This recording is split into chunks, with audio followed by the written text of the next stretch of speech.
Hello everyone. Welcome to today's webinar presented by LexNet 701. My name is Christy Bookman and I will be presenting the webinar today on behalf of the entire team at LexNet 701. Today's topic is Lifelong Donors Begin with Younger Alumni. As always, your phones are muted during the presentation so that you can relax and enjoy and not have to worry about your phones ringing. However, if you have questions, we definitely want to hear from you, and we welcome you to ask those questions using the GoToWebinar toolbar on the right hand of your screen. We're going to try just a little bit shorter format today, so please let us know what you think about that. Today's presentation will be somewhere around 20 minutes. We know that your time is extremely valuable, so we're going to go ahead and get started.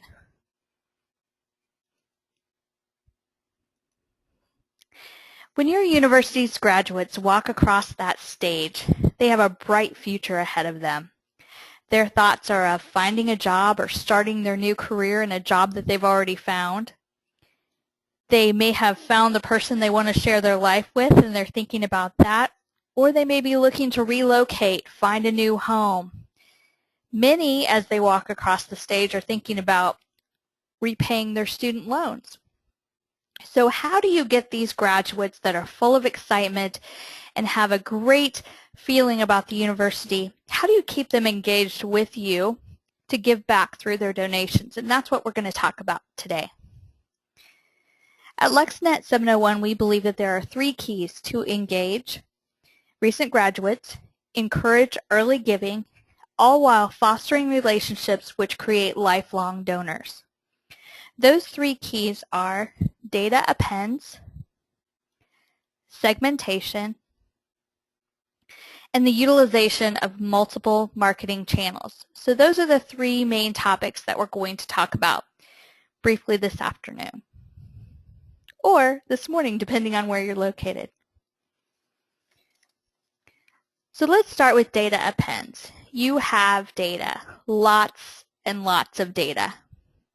You have thousands of records for each and every individual graduate of your university. You have their address, their email address, their phone number. Wait, you don't have their phone number? Okay. Well, you have their address, right? Oh, well, it's the one that you think they used when they took their ACT their junior year in high school, and it might actually be their parents' address.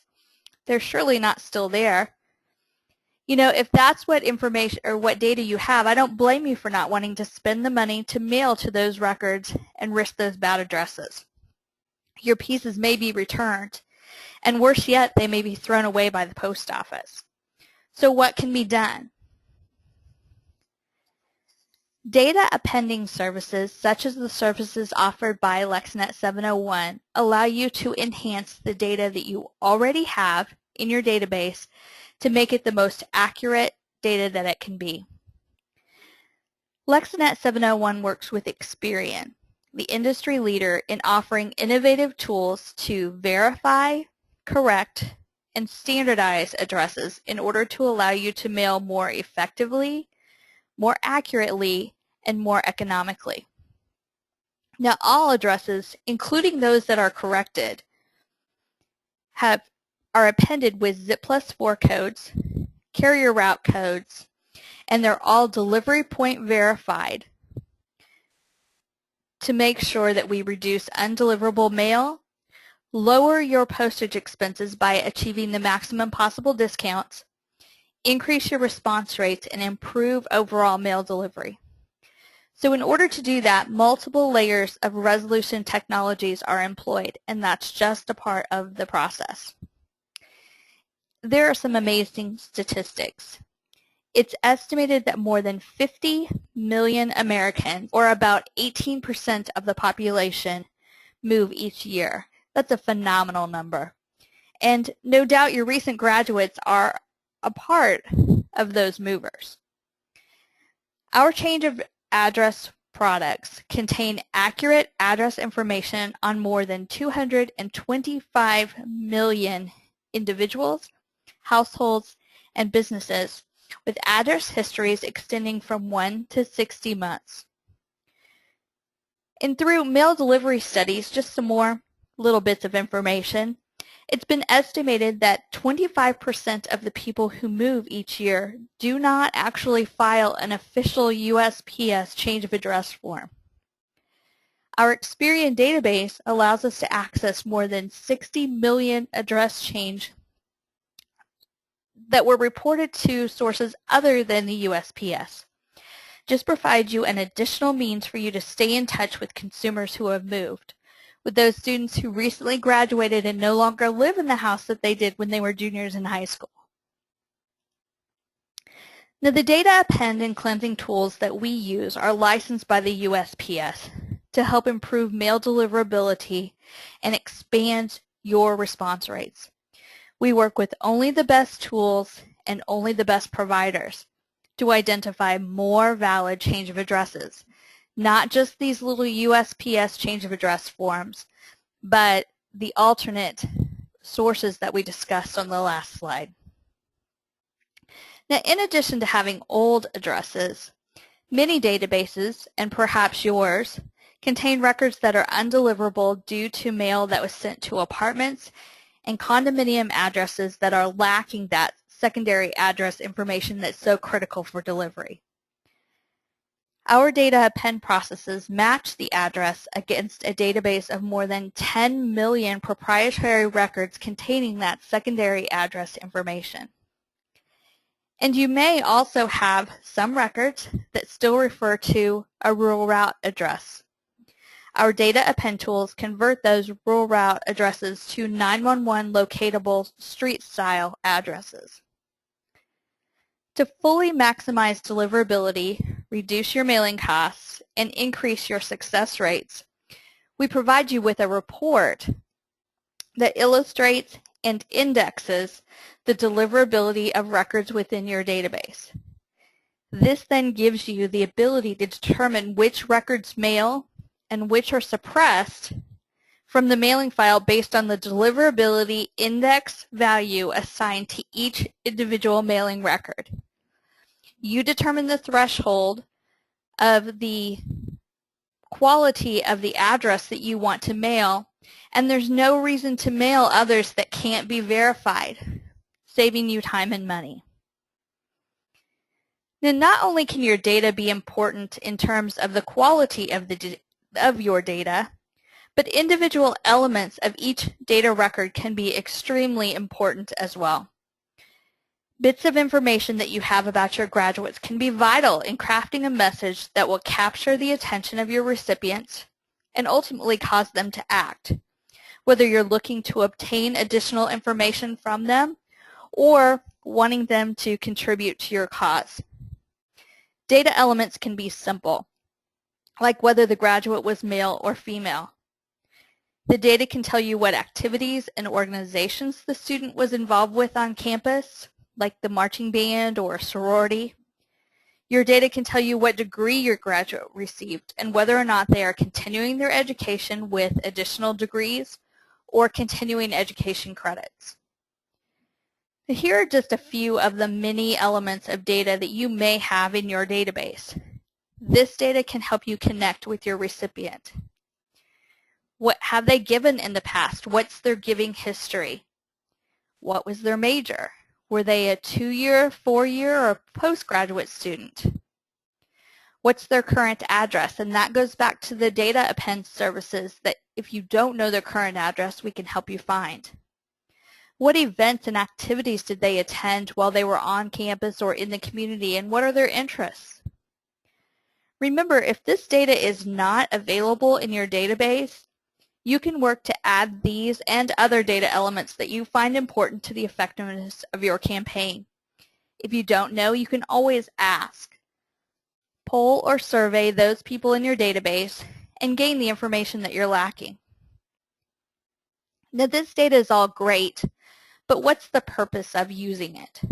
Well, the purpose of segmenting your marketing messages is to make your message relevant to each recipient.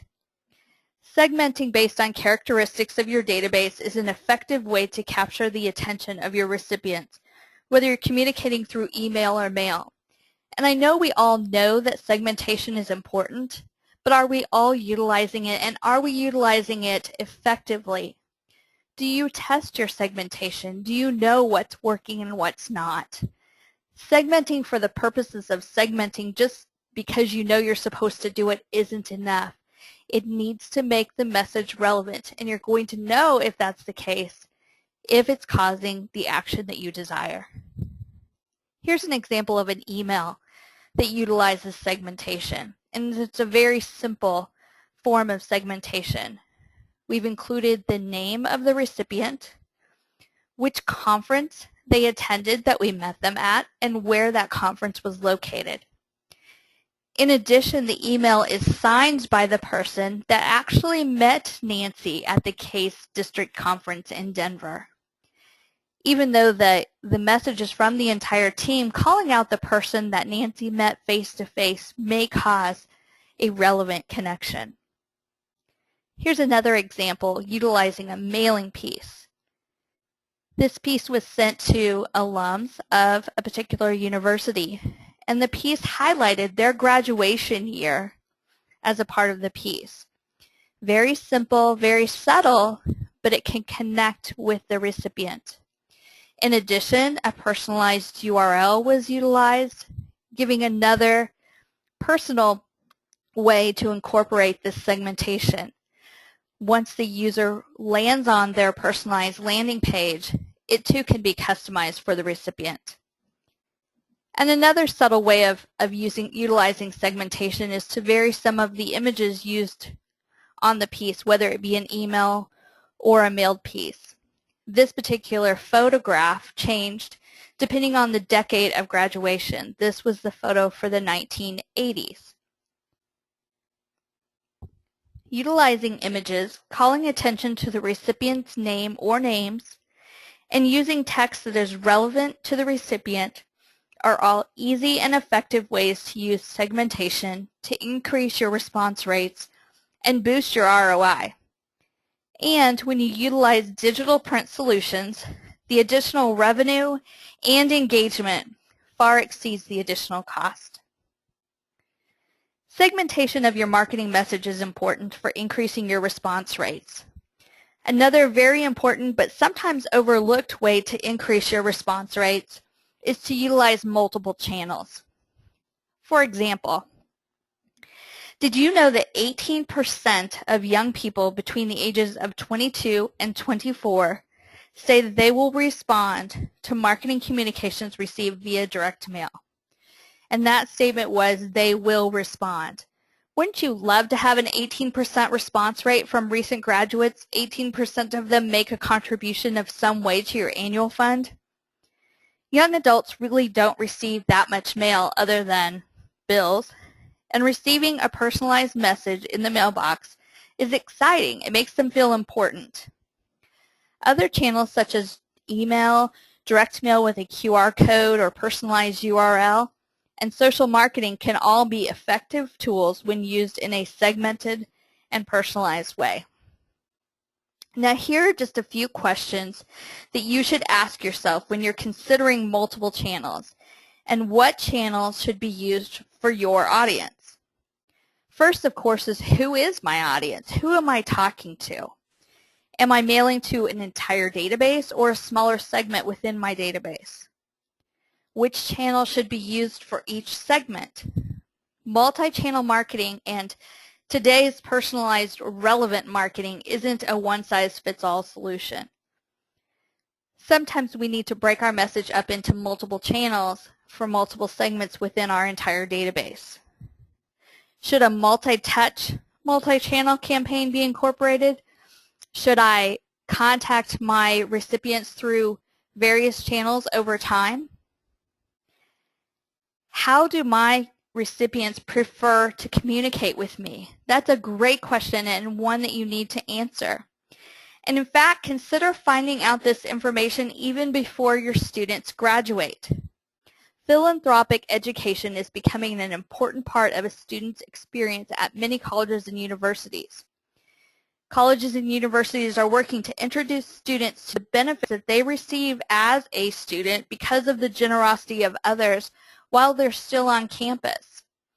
While you're teaching them about philanthropy, ask them how they would like to be communicated with so that when you connect with them after they've walked across that stage, you're doing it in a way that they're looking forward to and a way in which they've suggested to you. Is mobile an important part of our marketing mix? Mobile devices, including tablets and cell phones, smartphones, are becoming more and more popular, especially with younger graduates. Is mobile a part of your marketing mix? How accurate is your data? Really makes a difference on which channels can be utilized, how accurate the data is. Is mailing an option, or do we need to run our data through a data append process first? Questions that need to be asked. What's our social marketing strategy? And how does this campaign fit into our overall marketing strategy? And do we have a reputable marketing partner to help us execute through these multiple channels? Maybe you're capable of doing that internally. Maybe you need a marketing partner to help you execute across multiple channels, maintaining your branding and maintaining your consistent message. There are lots of marketing channels in the industry today, and they're all being used by colleges and universities and fundraising organizations. Some are doing it really well, and some are struggling. They're using blogs and mobile apps. They're using smartphone technologies. They're using social channels and surveys and personalized landing pages and direct mail. Which of those channels you use and which are right for your particular campaign really depend a lot on the answers to the questions that we've just discussed. By utilizing these 3 keys, you can engage your audience, encourage early giving, and foster lifelong relationships with your donors. Appending your data so that it's correct, segmenting appropriately, and utilizing multiple channels are all easy ways to do that.